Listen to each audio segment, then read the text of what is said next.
So, what exactly is the all-devouring narwhal? Well, I'm so very glad you asked, because the arrival of this overgrown intergalactic fish who tried to devour the Primordial Sea very possibly changes everything. This is The Unlikely Genshin Gamer, and we're going to talk about Sertologi's pet whale and the sparkling ocean it couldn't resist. Spoilers ahead, of course, for Fontaine's Archon quest and some of the Narzissenkreuz world questline. Now, before diving into the darker, more mysterious bits of lore about this creature, let's go over the main facts that we learned about it, because they're very important and the delivery in-game was a little convoluted. According to Nuvilet, the all-devouring narwhal doesn't belong to Teyvat at all. It is a creature with an insatiable desire to devour everything in its path, and it roams through outer space, traversing the stars, weeping all the while. And it has been disturbing and absorbing the energy of the primordial sea of this world ever since being awakened by Child some years ago. As many of you know, in Tartaglia's 5th character story, we learn that as a 14-year-old boy in the seaside village of Morpesok, he yearned for more of the adventures and thrills of the stories his father would tell him. These grand tales of heroes and dragons and noble warriors, one of which he is named after, inspired him, and he yearned to become a renowned adventurer like his father had been. Tartaglia, or Ajax as he was called back then, therefore ran away from home one day, and during a terrifying chase through the dark, snowy forest of Snezhnaya, he inexplicably fell into a hole that carried him to the depths of the abyss, and there he met Skirk, woke up the whale, and his destiny was entangled with theirs. His constellation, called Monoceros Caeli, means celestial narwhal. More proof that the whale is from somewhere else entirely. And you may have noticed that in the fight with the whale on the far side of the Primordial Sea, it appears to use that constellation as a doorway of sorts to go back and forth through the barrier of this world.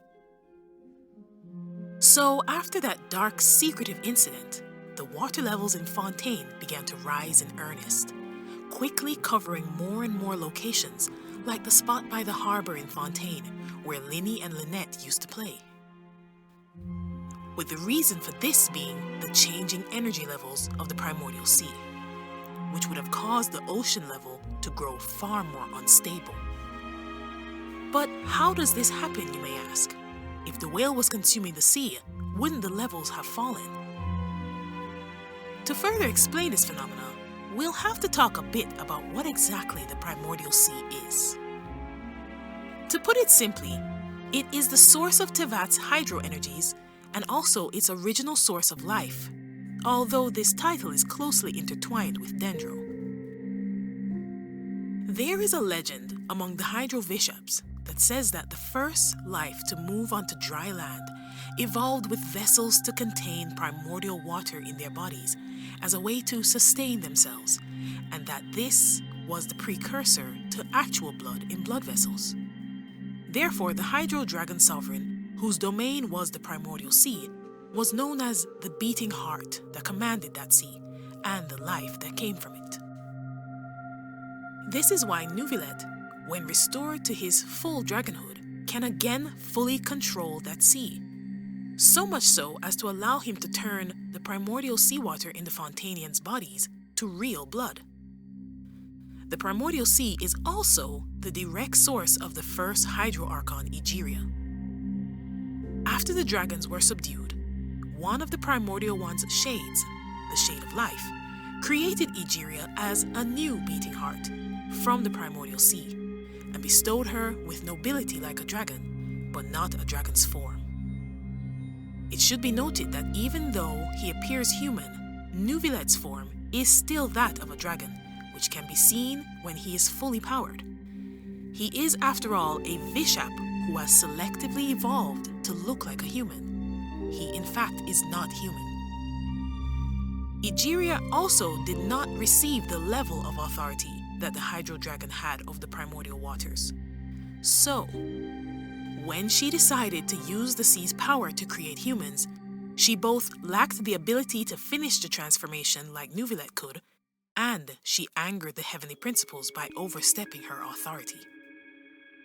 The Primordial Sea appears to be located directly under the giant plateau that houses the nation of Fontaine, imbuing its ocean water with the ability to support far more life, even allowing vision bearers to breathe in it. This is a reasonable assumption considering the fact that far enough underground in Fontaine, one can very often encounter a pool of primordial water. And in the latest chapter of the Narzissenkreuz World Quest, we actually descend directly into it, at which point it is called the amniotic fluid of the world. The fortress of Meripede was actually designed as a locked gateway into that sea that Egeria had her criminal exiles build, commanding them to guard her secret.